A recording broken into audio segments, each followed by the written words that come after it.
LT grade, UPTGT, PGT तथा RPSC की तैयारी करने वाले सभी दोस्तों को नमस्कार। एक बार दोस्तों फिर से आ गया हूँ आप सबके सामने लेकर एपिक और literary terms, forms and movement की श्रृंखला में एपिक को हम देखेंगे, उसके बारे में हर एक डिटेल को देखेंगे और यकीन मानिए एग्ज़ाम के बाद देख लीजिएगा, इससे क्वेश्चन बाहर नहीं आने हैं। ओके, आइए देखते हैं एपिक के बारे में। तो शुरुआत करते हैं दोस्तों। एपिक क्या है, शुरू में ये देखते हैं। Epic or heroic poem. Epic को हेरोइक पोम भी कई बार कहा जाता है, तो यहाँ पर हमें कंफ्यूज नहीं होना है।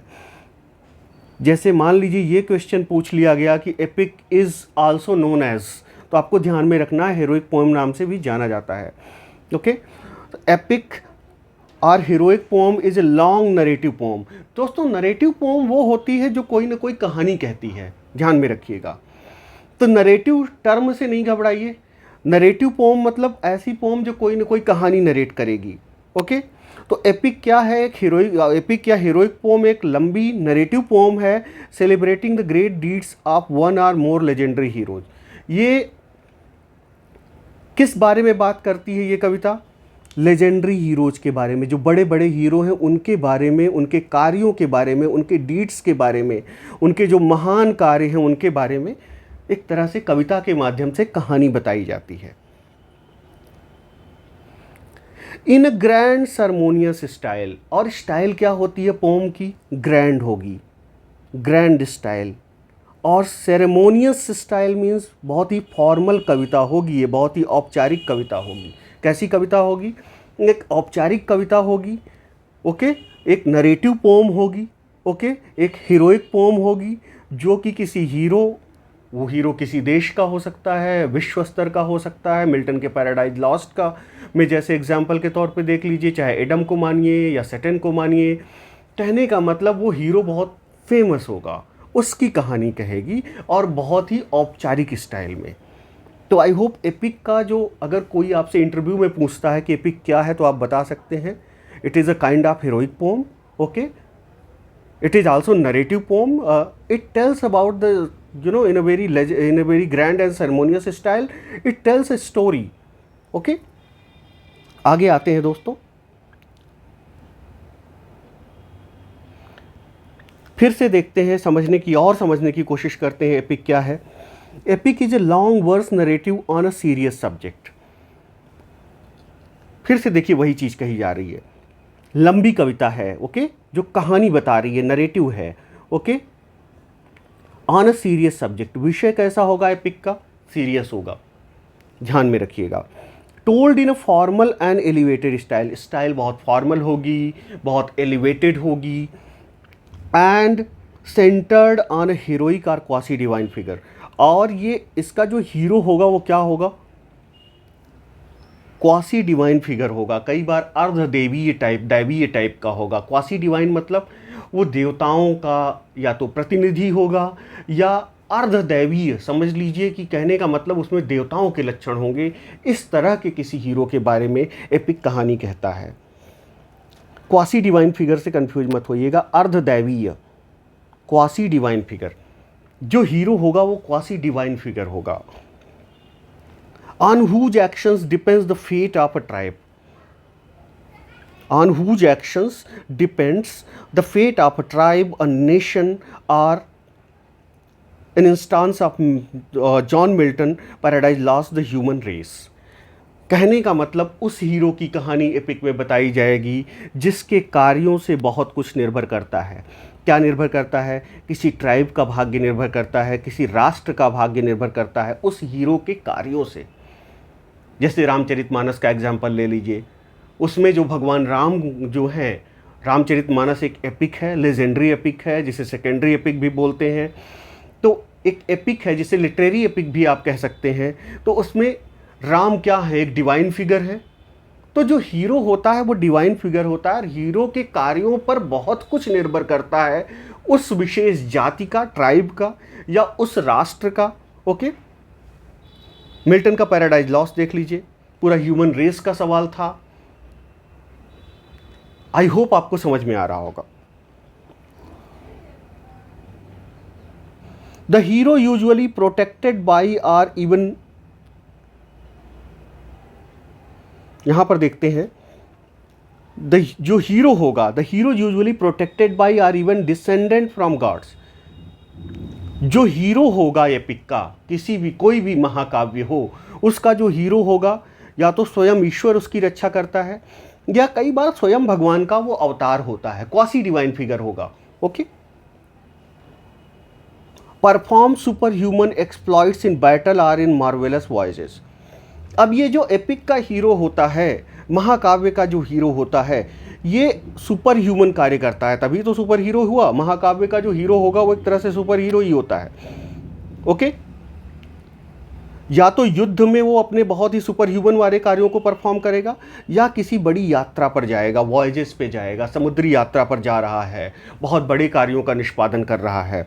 Often saving or founding a nation, कई बार राष्ट्र का निर्माण कर रहा है हीरो। मतलब जो हीरो होगा वो बहुत बड़ा हीरो होगा, जो एपिक का हीरो होता है।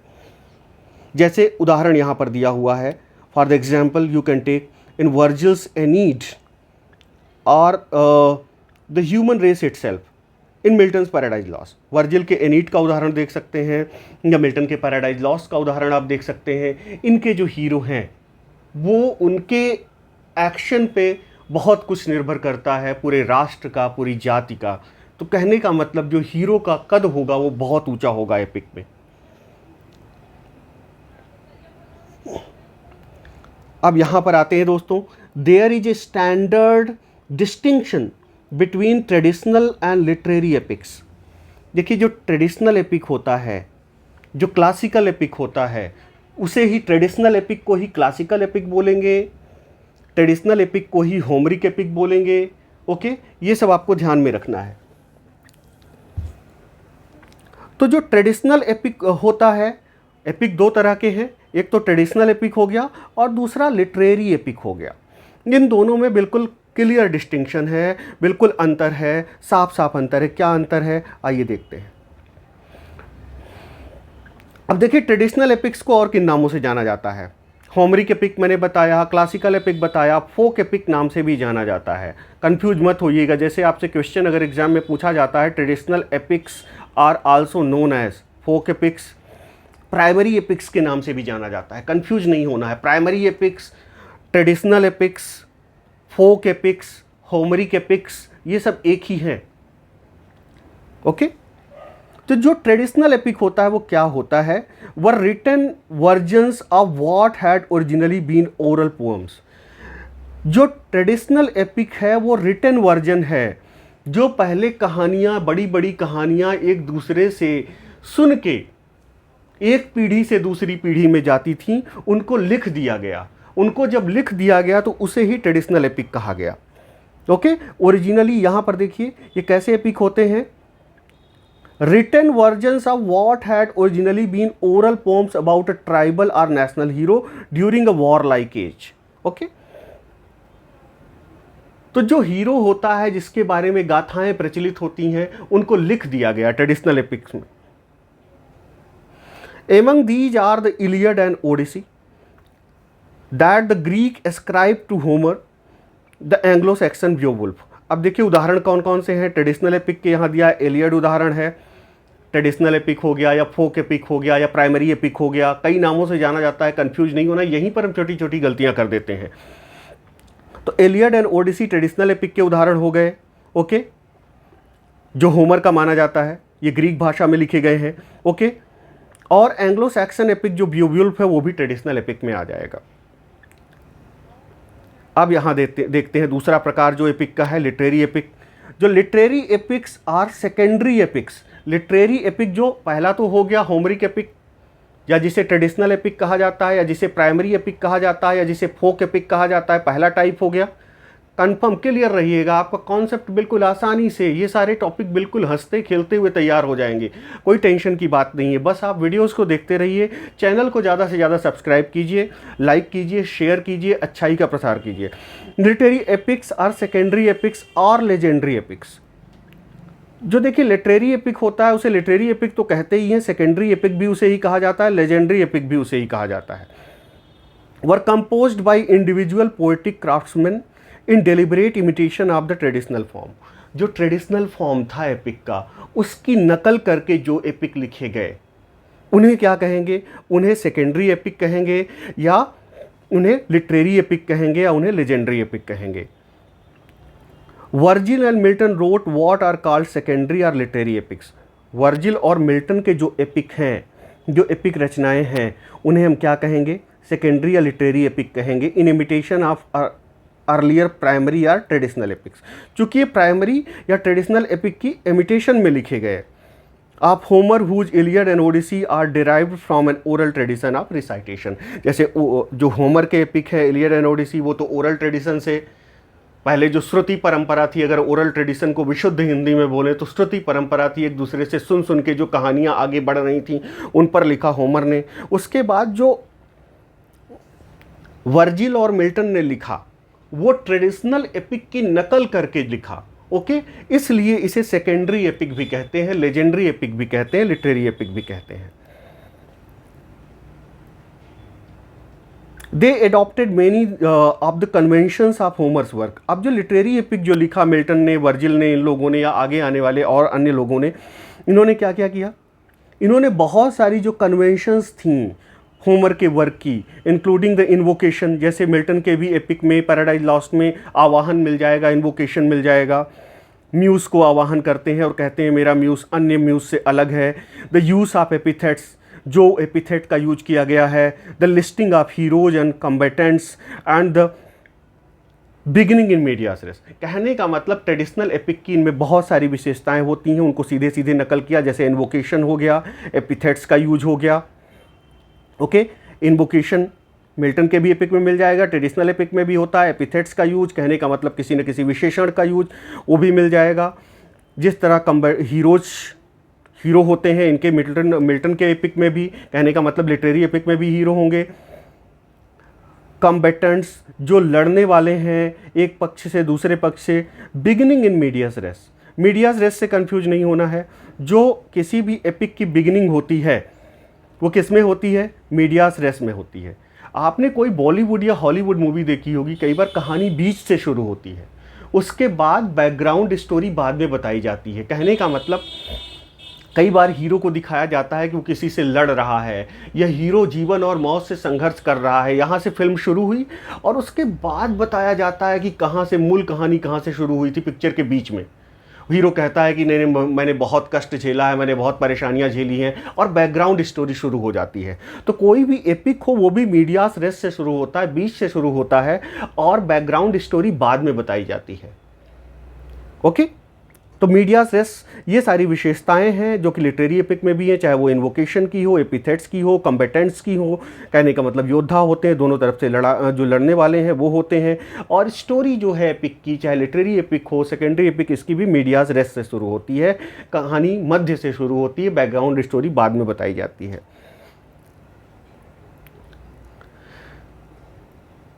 The epic was ranked by the Renaissance critics as the highest genre of poetry. जो एपिक को जो रेनेशंस क्रिटिक्स हैं, जो रेनेशंस के पुनर्जागरणकार के जो आलोचक हुए, उन्होंने बहुत ऊंची पदवी दी। It is the most ambitious of poetic achievements. ये बहुत महत्वाकांक्षी कोई भी पोएट हो उसका ख्वाब होता है एपिक लिखना, लेकिन सब लिख नहीं पाते। It makes immense demands on a poets genius. कहने का मतलब जो पोएट लिख रहा है उसे जीनियस होना चाहिए, उसे बहुत दमदार होना चाहिए, इमेजिनेशन बहुत तगड़ी होनी चाहिए, इन्वेंशंस होने चाहिए। कहने का मतलब बहुत ज़्यादा क्रिएटिविटी और स्किल की डिमांड करता है कोई एपिक का लिखना। हर कोई एपिक नहीं लिख सकता। Okay,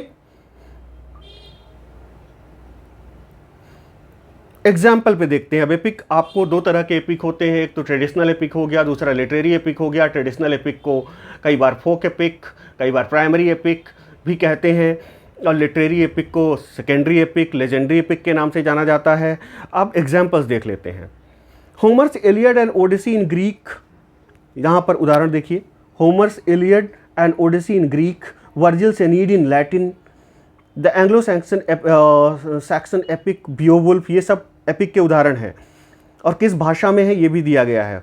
Iliad and Odissi Greek में है, वर्जिल का एनीड लैटिन में है। पूछा जा सकता है किस भाषा में है। बेसिकली जो एंग्लो सैक्सन एपिक है बियोवुल्फ, दांते का जो डिवाइन कॉमेडी है ये भी एक एपिक कंसीडर किया जाता है। मिल्टन का पैराडाइज लॉस्ट है, ओके, मिल्टन का पैराडाइज लॉस्ट इंग्लिश में है, ओके। स्पेंसर की जो इनकम्प्लीट है फेरी क्वीन, वो भी एक एपिक का दर्जा उसे दिया जाता है। And to some extent Tennyson's Morte d'Arthur, और कुछ हद तक टेनिसन के मॉड डी आर्थर को भी एपिक माना जाता है। तो ये सब एपिक के उदाहरण हैं।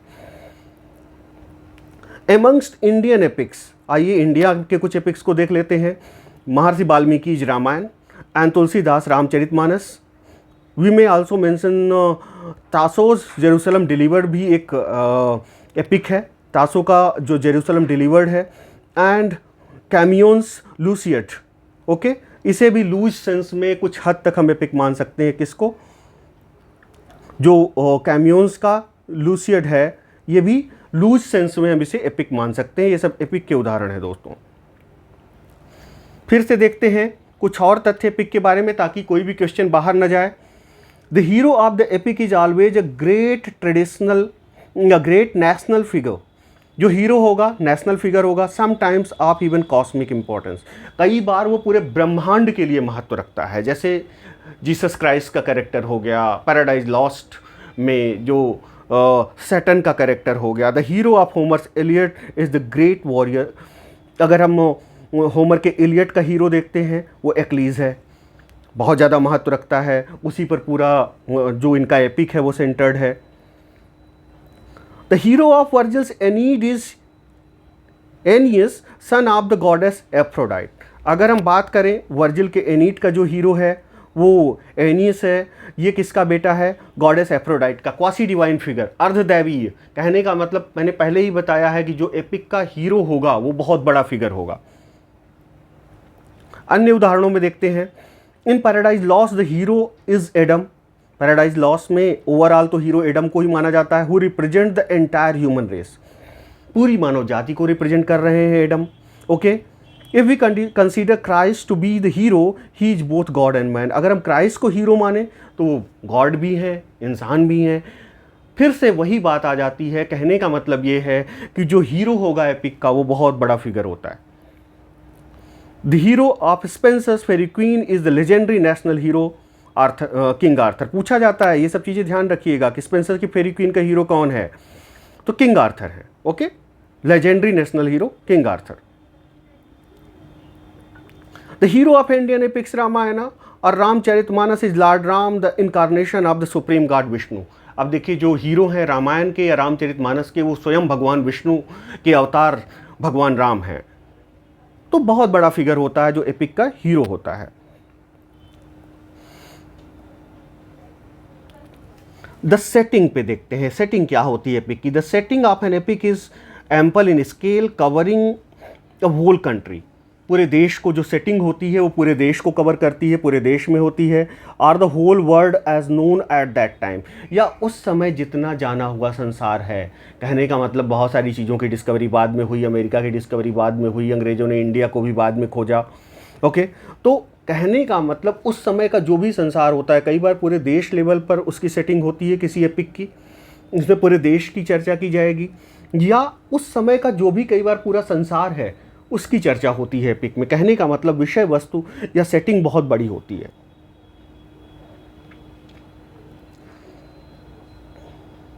और कई बार even larger than the world, for it may take place on earth, in heaven and in hell as in the Paradise Lost. कई बार पूरी पृथ्वी से भी बड़ी सेटिंग हो सकती है, जैसे पैराडाइज लॉस्ट का अगर हम उदाहरण लेते हैं, हेवन में सेटिंग है, हेल में भी सेटिंग है, अर्थ में भी सेटिंग है, हर चीज़ की बात होती है। तो इसकी सेटिंग बहुत व्यापक होती है।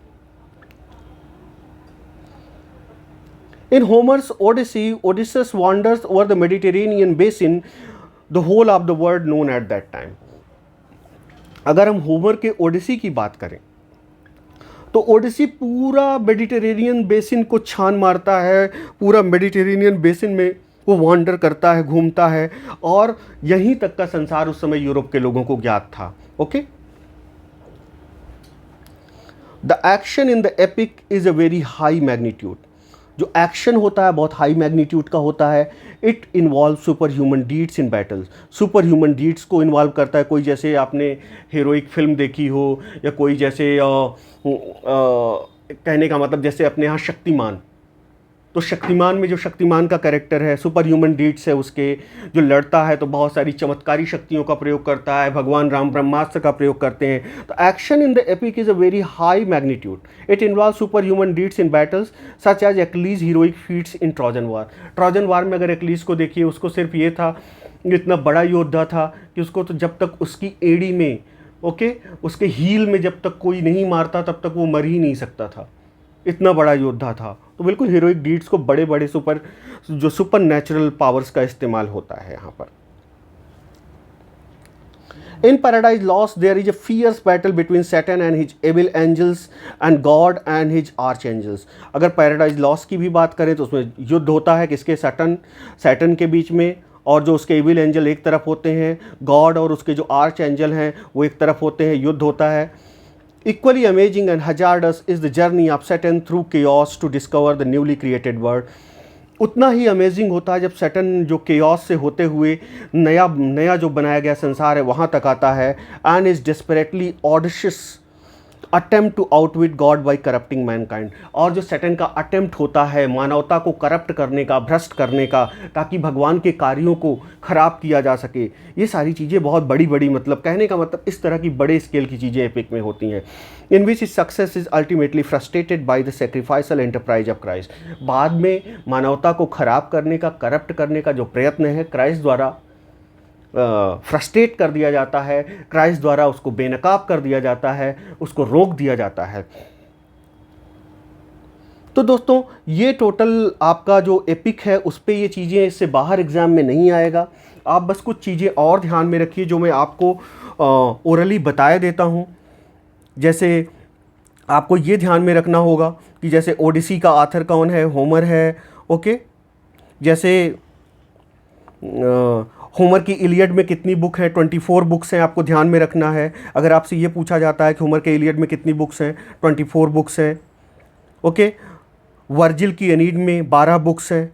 ओके, इसी प्रकार ओडिसी में भी 24 किताबें हैं, डिवाइन कॉमेडी में 12 बुक हैं, पैराडाइज लॉस्ट में 12 बुक है। ओके,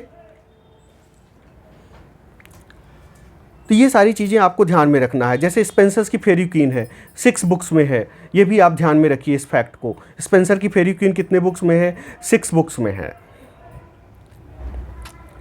तासो ने जेरूसलम डिलीवर्ड लिखा, आपको याद में रखना है। ये सारी चीज़ें आपको ध्यान में रखनी है। जैसे होमर का जो इलियड है वो ग्रीक में है, ओडिसी है वो भी ग्रीक में है, वर्जिल का एनीड है वो रोमन या लैटिन में लिखा गया है। ओके, डिवाइन कॉमेडी भी लैटिन में लिखी गई है। जेरूसलम डिलीवर है तासो का, वो भी इटालियन में लिखा गया है, ध्यान में रखना है। कॉम्यून्स का जो लूसियड है वो पोर्टुगीज़ में लिखा गया। पैराडाइज लॉस्ट को आपको मालूम है इंग्लिश में लिखा गया है। फेरी क्वीन इंग्लिश में लिखी गई स्पेंसर की। मॉड दी आर्थर टेनिसन का ये भी इंग्लिश में लिखा गया है। रामायण जो है महर्षि वाल्मीकि वाला वो किसके संस्कृत में लिखा गया है। रामचरितमानस हिंदी में लिखा गया है। ये सारी चीज़ें बेसिक चीज़ें हैं एपिक के बारे में जो आपको ध्यान में रखनी है। जैसे आपसे पूछा जा सकता है कि जो लूसियड है उसकी सेंट्रल थीम क्या है, तो उसमें वास्को डी गामा की जो यात्रा है भारत की वो दिखाई गई है, वॉयज है वो दिखाई गई है। तो इन चीज़ों को ध्यान में रखिए। फेरी क्वीन का ध्यान में रखिएगा, 6 बुक्स में है। ओके, हमेशा ध्यान में रखिए। और हीरो कौन है, किंग आर्थर है फेरी क्वीन का। फेरी क्वीन को स्पेंसर ने किसे डेडिकेट किया है, क्वीन एलिजाबेथ को डेडिकेट किया है, ये भी आपको ध्यान में रखना है। स्पेंसर का मोटो पूछा जा सकता है कि फेरी क्वीन लिखने का उनका मोटो क्या है, तो इनका मोटो है to fashion a gentleman in a virtuous and gentle discipline. तो आपको इन चीज़ों को ध्यान में रखना है। एपिक से रिलेटेड मॉक एपिक और अन्य टॉपिक पे क्वेश्चन लेके आता रहूँगा।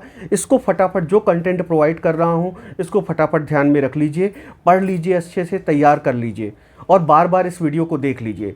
Thank you very much for watching this session. Channel को ज़्यादा से ज़्यादा लोग सब्सक्राइब करें, शेयर करें, लाइक करें, इससे हमारा उत्साह बढ़ेगा और आपको हम और ज़्यादा इससे बेहतरीन वीडियो देने की कोशिश करते रहेंगे।